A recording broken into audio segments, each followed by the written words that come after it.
Hi everybody, welcome to Rick's Corner. I was thinking today about protein supplements because there are so many on the market. How do you know what to take? I mean, it's just really crazy out there. When I started working out, I was about 14, 15 years old. I joined what they call a universal health spa. Gyms weren't really big back then, but the health spas came in. They had the rollers, where people would roll fat off, which never worked, and the belt that would shake you was supposed to shake your fat off, which never worked. But they had weights and they had machines and they weren't personal trainers, they were instructors that worked for the gym. I had a cousin through marriage that was a boxer. Pretty good sized guy at the time, I thought he was. Smash nose, and he had this shirt on, the black and white shirt that I liked, made him look big. So being 15 or 14 years old, I don't remember which age it was, I went and bought a shirt just like his so I could look like him. Figured I'd look big. So he would show me some exercises. I don't remember what they were, but they were basics. And he said, but you got to take protein pills with this. I said, really, what's that? He says, well, they're in a jar over here. I'm going to give you some. They were about the size of a quarter, and they were like a wafer, and you'd chew into it, and it would stick to your teeth like malt. It was either vanilla or chocolate, but it would be real gummy in your teeth. And they had a weird taste, but they had like an acquired taste where you just wanted to eat them because they weren't all that bad. I don't know what kind of protein it was probably garbage, but I took it. Then I go up the street to a health food store on 19th Street in Bakersfield. I wasn't familiar with what was what, and I bought Energol, which is basically wheat germ oil, because I heard it's good for you. So I bought that, and I took that for energy, and then I remember looking at proteins, and I saw Bob Hoffman. Bob Hoffman had his ads way back in Strength and Health and Iron Man magazine. The Hoffman protein was supposed to be the best protein out. The problem with his protein is he spelled it Protein. So basically it really wasn't protein. It said protein, like a teenager. That's the way he got away from having real protein, from what I imagine. He had a protein cake, bread, which I never tried. He had protein from the sea, which was dehydrated fish powder, and it was god-awful. It was the worst tasting thing you ever wanted. Then he had another protein, which I think, and I don't remember at the time, could have been soy. I'm not quite sure where it came from, and it was gummy and gooey, and it wasn't really something that I wanted to take, but I figured it's going to work. And then I went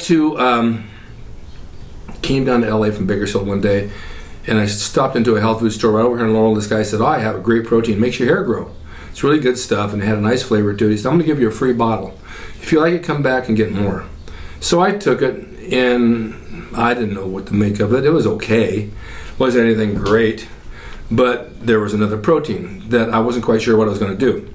So back then, we were pretty limited, and I'm talking about all the way back to the 50s and 60s, pretty limited on what protein there was. I just figured I'll drink milk because milk is the best protein I could get at the time. And that's before people stopped drinking milk and realizing it really wasn't good for adults. I joined another gym and I didn't have any protein really to take. So I looked up Weider's protein. He had some out that was, gain muscle, protein 101, bomb and blast your muscles, gain 20 pounds overnight. It's probably full of sugar. And I didn't really take it because I didn't believe in it. I didn't think, it doesn't sound too good to me. He came out with a protein pudding, which was a copy of Real Blair. Now, Real Blair was down out here in Hollywood. He supplied protein to Larry Scott, Don Haworth, and a lot of guys at Vince's gym. His protein was very, very expensive. Very. His theory was you mix the protein with cream, and the cream being fat gave you energy, and the protein built the muscle, which is a great idea. His protein tasted really good, but like I say, the cost was prohibitive. It was just really, really expensive. So Arnold introduces me to Rio, and Rio says, if you want to model some of my products, I'll give you free supplements. So I say, okay. I took the supplements, and they were okay. I don't remember for how long I took these supplements, but I remember taking the B-complex bottle, which is this, and I took the bottle and I put a light bulb on top of it. And I went over to Aaron Brothers and I bought myself some paper mache that you mix with water on a cold, foggy day at the beach. I think I'll sculpt myself a little figure. So I made this little bodybuilder with a little head, little eyes. I've had this 40 years. I took a paint by number set that I had extra oils and I painted them all over and made shadows in them. And I still have this today. It's lasted me 40 years. So it's kind of like a little art piece I had. Probably should auction on eBay. But Blair's protein was pretty good, and I think it did the job. And then I switched again to some other protein. I don't remember what it was. Gary Johnson gave it to me over at Bill Pearl's gym, and I mixed it with water at night, and it was so-so. But I also remember taking powdered milk, and taking the powdered milk and mixing it with regular milk, because I figured I'd double my protein content. But that much dairy product, you know, it constipates you. It doesn't work real well, and you feel sick from eating it, or drinking it, I should say. So that was another sort of protein. And then later on, we have all these companies now. There are so many, I don't even know where to begin with the list. I mean, if you go Google protein, my God, there's got to be 500 companies with protein. I'm told by most of the companies that it's very expensive to make, and therefore their markup is, they can't mark it up much, so they don't make much profit off the protein. Now there's fillers, there's whey, there's casein, there's milk and egg. I remember switching to milk and egg back in the 70s, and milk and egg protein probably was the best source of protein you could take. It just did the job. And then you would have eggs and meat and cottage cheese and all that along with it. But milk and egg protein was the way to go. Now, Old School Labs gives me some protein to try, and they have this, which is a branched chain amino acid. Because I quit taking protein recently. I mix it with water, and I take it to the gym, and I drink it after. I drink it throughout the day, and I get my aminos like this. I want to try it for a while because it's easy to take with water, and it tastes good. I mean, it's like lemonade, and I'm getting my aminos. Well, what I've noticed taking this 3 or 4 times a day, and this is no BS, I'm down in weight. I've lost about 7 or 8 pounds. Well, granted, I had pneumonia. But having the aminos all day long has burned body fat off me. I can see in the mirror that I have a whole lot less body fat by taking this other than the thick whey or milk and egg protein. So I found this is to be a pretty good source for me. Now, probably the best source for protein is real food. I mean, there's no question about it. If you can get tuna a couple times a day, chicken breast, eggs, and beef and turkey and all that, then you're getting a good amount of protein. 1 gram per pound of body weight. So 200 grams of weight a day, or 210 grams for me is plenty. And that works pretty well. So I decided one time, this is in 2000, I'm going way back, when I saw the data on it, I was shocked. I made my own protein pudding. I thought, I'm going to experiment and try something. So I took my vanilla whey protein.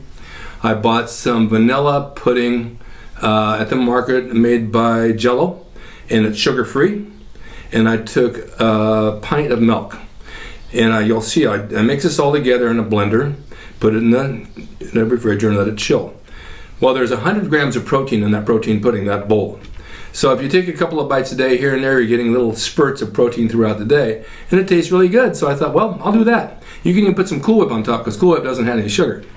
So that was my source of protein. Now we're up to date, and I look around, I go to bodybuilding.com, I look at the proteins, I don't know what I really want. I figured I should have at least twice a day of something, and I ordered something recently. I'm not quite sure what it was, but it's coming. And it's a powder. It's a vanilla powder because I like vanilla. And I'm going to take that, mix it with these BCAAs, and kind of give myself a double whammy of protein to put muscle back on after losing the weight from pneumonia, because I don't want to gain fat, I want to gain muscle. So as far as my recommendation on proteins, there's really none today that I can say, because they're all so different. You know, stick to real food. Get those chicken breasts, get the tuna, get the eggs.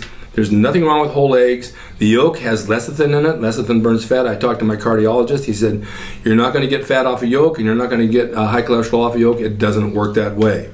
And I believe him. He's a top cardiologist in Beverly Hills. So anyway, that's my take on protein. You can look around and shop and see what you want. I like the BCAAs from Old School Labs because I'm an old school guy. And so try what you will and see what works. I'm going to put this little video, it's a couple of minutes long, how I made this protein pudding. I ran it a long time ago, but I want to refresh it. Maybe you guys might want to try it. You can use different flavors for that matter. And that's about it. That's my take on proteins. But the best thing to do is eat real food, and that's going to work for you. Thanks for watching Rick's Corner, and I'll see you next time. Now today I'm going to make something really good that I saw and I wanted to try it, and it worked. I'm going to make a protein pudding. Now I'll show you. Right here we have Jell-O instant pudding, and it's sugar-free and no calories. We have a bowl. We have reduced fat milk, which will be 2 cups, and we have CNP Professional Protein that I buy at bodybuilding.com. This is 50 grams a scoop of protein, so we're going to have 100 grams of protein in the pudding. So here's what we're going to do, and I made this is really good. We're going to add the Jell-O pudding. Just add the filling in, just like this. This is already pre-measured in the bottle, and it's 2 cups of milk. We pour that in.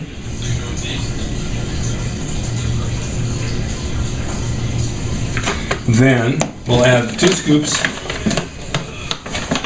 of whey protein, vanilla flavoring, which is just like that, and another one like this.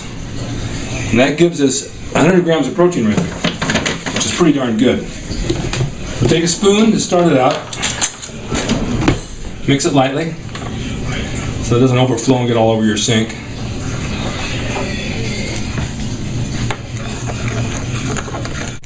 Then what I'll do is I'll take the blender, that's a lost over the sink, a little at a time.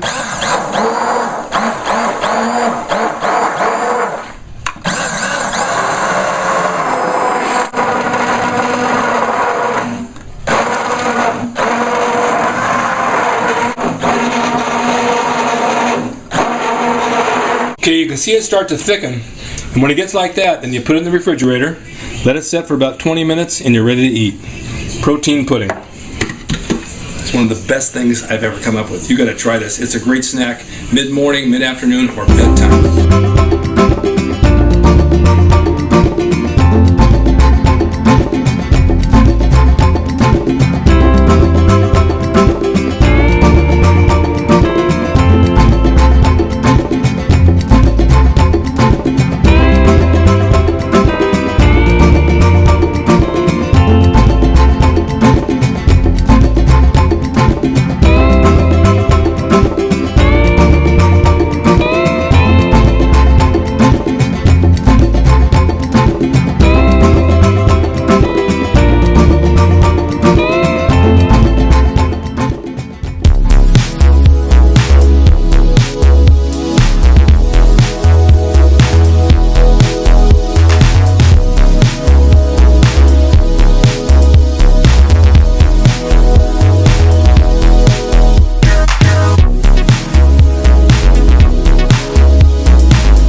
Drasin.com. He is the equalizer, baby. See you next time.